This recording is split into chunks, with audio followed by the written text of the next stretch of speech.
Assalamualaikum warahmatullahi wabarakatuh. Selamat bertemu kembali dengan saya Dindin Sirojudin.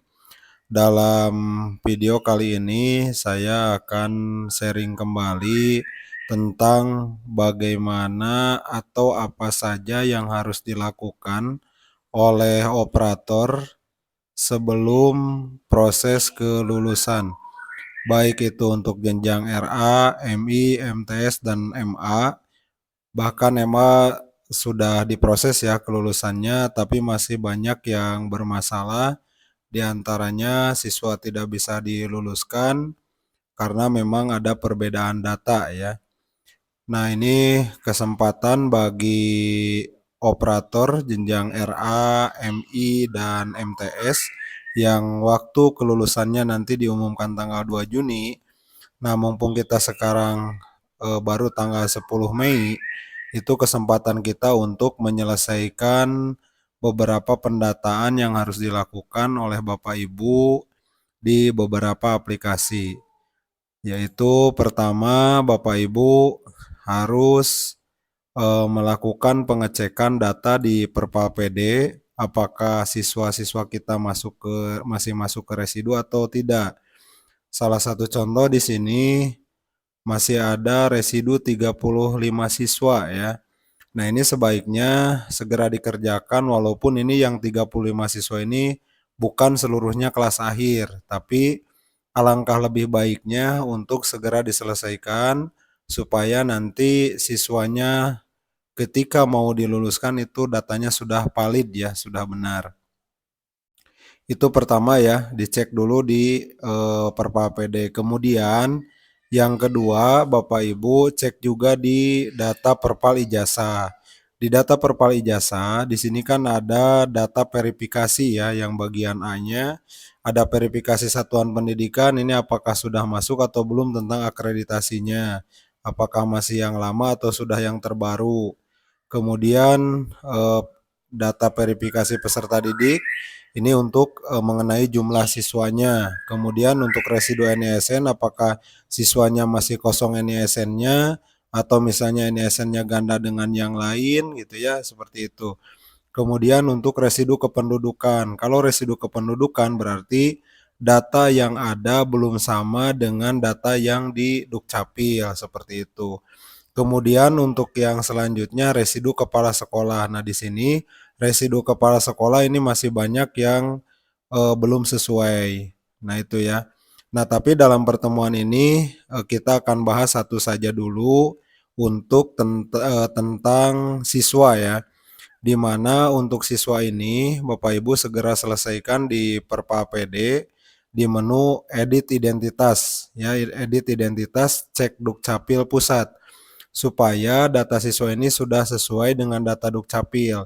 Nah, bagaimana kalau si data siswa ini berbeda dengan yang ada di kartu keluarga dan ijazah? Nah, Bapak Ibu, karena ijazah itu tidak bisa diganti, ya paling juga kalau misalnya mau itu menggunakan surat keterangan kesalahan penulisan data. Nah, tapi alangkah lebih baiknya kalau memang ada kesalahan itu sebaiknya yang diperbaiki itu adalah kartu keluarga dan akte kelahirannya, seperti itu. Nah, baik, kita lanjut di sini edit identitas ya. Silakan pilih siswa yang mau diperbaikinya. Ya, siswa yang mau diperbaikinya yang mana?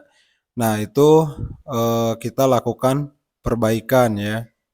Contoh yang kita perbaiki adalah nama ini ya.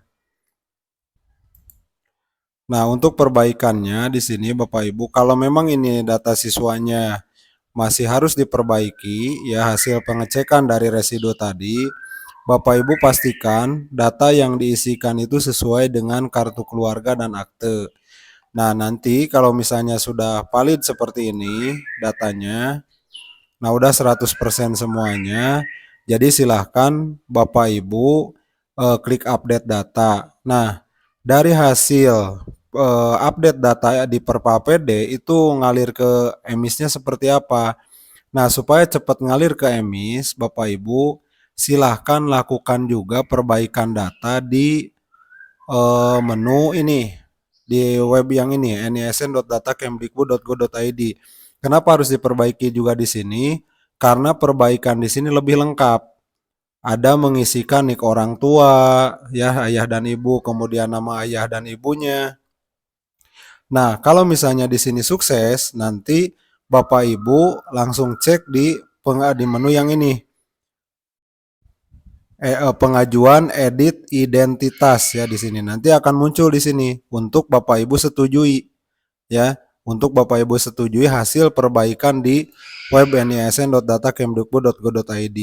Nah, ini kalau misalnya sudah sukses, sudah disetujui, maka cek juga di data emisnya. Cek juga di data emisnya ya. Di daftar siswa di emisnya juga cek perbaiki lagi. Samakan dengan apa yang kita entry di sini ya. Samakan dengan yang sudah kita entry di nisn.data.kemdikbud.go.id ya.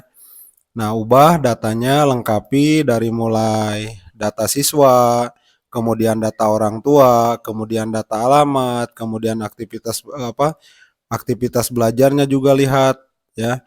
Nah, contoh seperti di sini, NIS lokalnya ini kosong. Nah, ini seharusnya diisi. NIS lokalnya itu diisi ya, jangan dikosongkan. Termasuk data ke bawahnya juga sama, harus dilengkapi satu-satu, jangan sampai ada yang terlewat, termasuk prasekolahnya, imunisasinya, kemudian nomor KIP kalau punya, terus data keluarganya.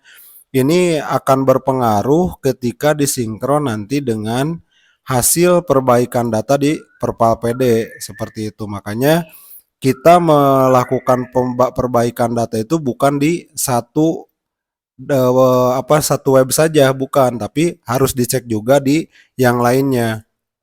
Termasuk Bapak Ibu, kita juga harus mengecek data profil. Data profil madrasah kita sudah sesuai belum dengan di Perpal Satuan Pendidikan di sini.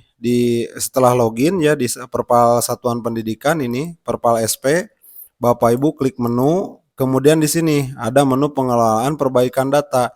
Apakah datanya udah sama belum dengan di emis? Contoh NPSN-nya, nama lembaganya, kemudian desanya, kemudian alamatnya. Kemudian sudah upload dokumen atau belum? Nah, kalau belum upload dokumen, itu segera lakukan upload.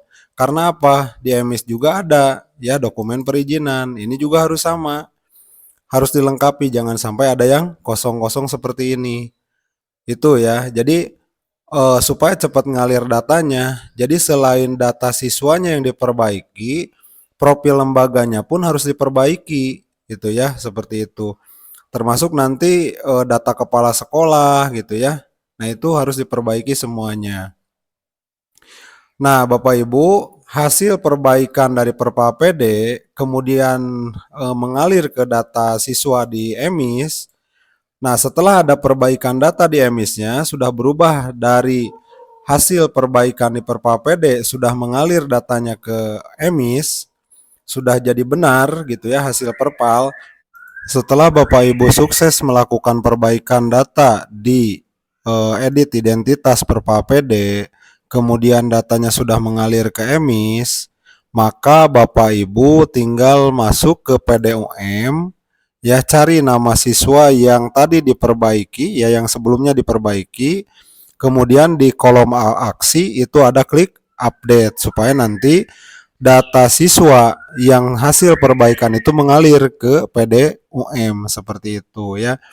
Jadi Bapak Ibu kalau misalnya ada yang bertanya, Pak hasil edit identitas di Perpal PD berapa lama ngalir ke emisnya? Tergantung ya, tergantung seperti apa Bapak Ibu melakukan perbaikannya. Kalau melakukan perbaikannya itu sesuai, artinya sesuai itu dilakukan di Perpal PD, kemudian dilakukan juga di WebNISN ya.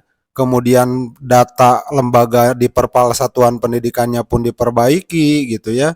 Maka mengalir datanya itu akan lebih cepat gitu ya. Karena memang harus ada kesesuaian data untuk semua pendataan seperti itu. Nah, mungkin untuk untuk perbaikan data edit identitas siswa seperti itu ya. Terima kasih atas perhatiannya. Barakallah. Wassalamualaikum warahmatullahi wabarakatuh.